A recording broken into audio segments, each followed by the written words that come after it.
Hello friends, welcome back to our channel. और आज आप देख रहे हैं हिडियो वेब यूट्यूब चैनल। आज हम जिस टॉपिक के लिए डिस्कस करने वाले हैं वो है एग्जामिनेशन टिप्स। हम सब ने और आप सब ने एग्ज़ाम लिखा ही होगा और कहीं हम सब फेल भी हो जाते हैं और कई लोग अच्छे मार्क्स भी आते हैं और कई लोग टॉपर भी बन जाते हैं।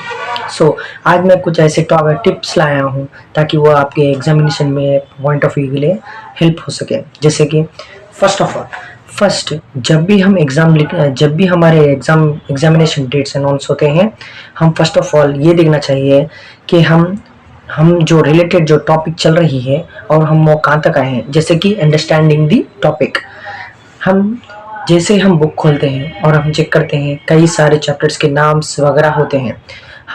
हमने ये देखना होगा कि हम कौन से टॉपिक्स पे ज़्यादा से ज़्यादा फोकस करें, यानी मार्क्स ओरिएंटेड टॉपिक्स। जैसे हम जितने मार्क्स ये टॉपिक में ला सकते हैं उतने मार्क्स ये टॉपिक में ला सकते हैं, ये सब एनालिसिस करना होता है। जैसे कि फर्स्ट ऑफ ऑल हम एनालिसिस करेंगे कि फर्स्ट चैप्टर जो भी हो, कौन सा भी चैप्टर हो, फर्स्ट ऑफ ऑल हम ये देखना चाहिए कि हम कॉन्सेप्ट कहाँ तक देखें। यानी हम जो कॉन्सेप्ट हम पढ़ रहे हैं, जो कॉन्सेप्ट हमें पढ़ाया जा रहा है, ताकि वो हमें हेल्पफुल हो सके फ्यूचर में। हम देखना ये होगा, जैसे ही लेसन स्टार्ट होता है हम पहले पॉइंट ऑफ व्यू में समझ लेंगे what is the concept of this topic.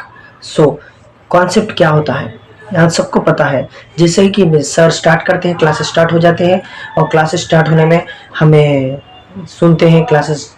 कई लोगों को बोर लगता है, कई लोगों को अच्छा लगता है और कई लोगों को बुरा भी लगता है। चलिए शुरू करते हैं। कॉन्सेप्ट ये है कि कई सारे हम कॉन्सेप्ट पढ़ते हैं, स्टडी रिलेटेड हो जो भी हो। फर्स्ट ऑफ ऑल हमें ये देखना है कि हम जो हम पढ़ चुके हैं उसका कॉन्सेप्ट क्या है, कहना क्या चाहते हैं वो टॉपिक, हमें ये देखना होगा।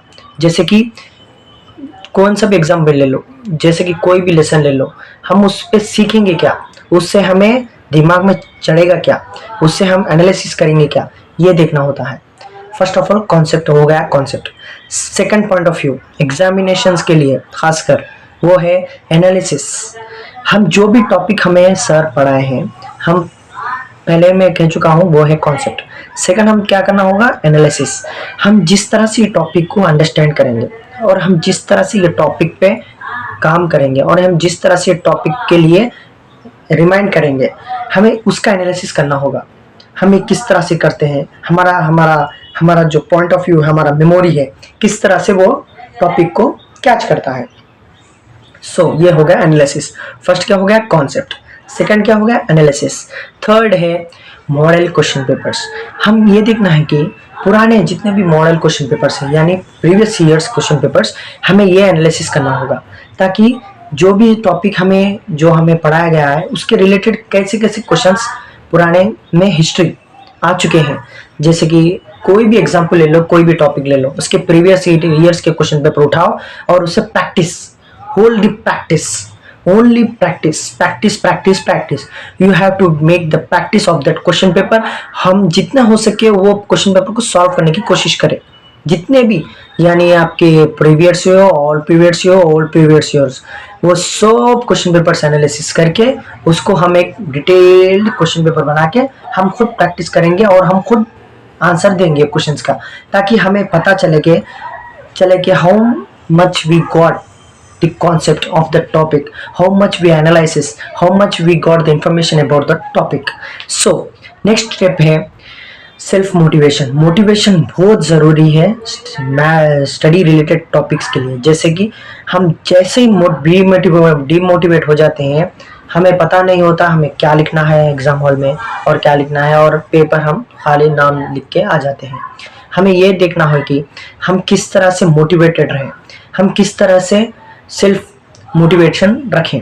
ताकि फर्स्ट मोटिवेशन टिप्स के लिए क्या है बोले तो, first of all we should know what is the concept interest देखना है। हमें जिस कॉन्सेप्ट पे इंटरेस्ट है उस कॉन्सेप्ट पे इंटरेस्ट देखना है। हमें किस तरह से मोटिवेशन होता है वो टॉपिक के लिए, हमें ये देखना होगा ताकि हम सेल्फ मोटिवेटेड कंटिन्यू रहे।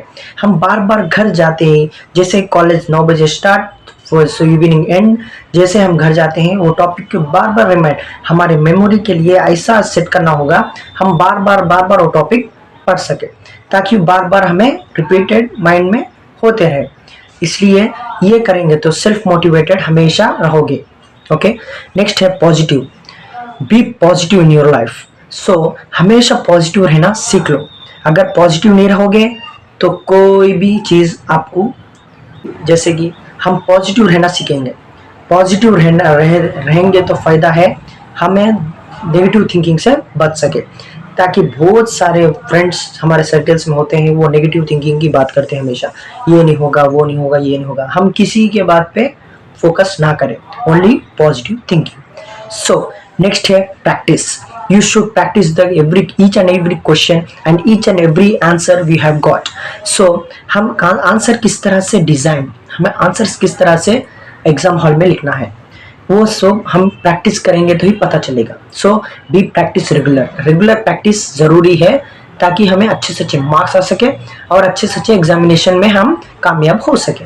नेक्स्ट है नीट हैंडराइटिंग। हैंडराइटिंग भी बड़ा ही महत्वपूर्ण है एग्जामिनेशन में।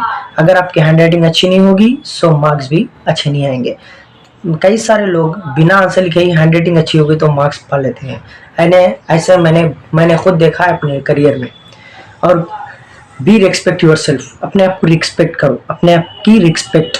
B should expect yourself and don't be overthinking and overconfidence. Respect हमारे लिए, हमारी लाइफ में हमारे लिए, खुद के लिए रिस्पेक्ट होना ज़रूरी है। अगर फेल, अभी बोल रहा हूँ। नेक्स्ट है पंचुएशन। अपनी टाइम लिमिट और अपनी टाइम सेट कर लिए। जो भी आप पढ़ाई पढ़ रहे हैं उसका एक टाइम सोशल ज़रूरी है। अगर बिना टाइम के कुछ भी पढ़े जा रहे हो, ना कोई पंचुएशन ना कुछ होगा, स्नैक्स नहीं खाओगे, क्या भी नहीं, तो मामला गड़बड़ हो जाएगा। सो बी पंचुएटिंग योर टाइम। ओके, चलो यही है एग्जामिनेशन टिप्स आज हम देख चुके हैं। और आप लाइक सब्सक्राइब ज़रूर करिएगा, लाइक करिए, चैनल को सब्सक्राइब करिए। Thank you.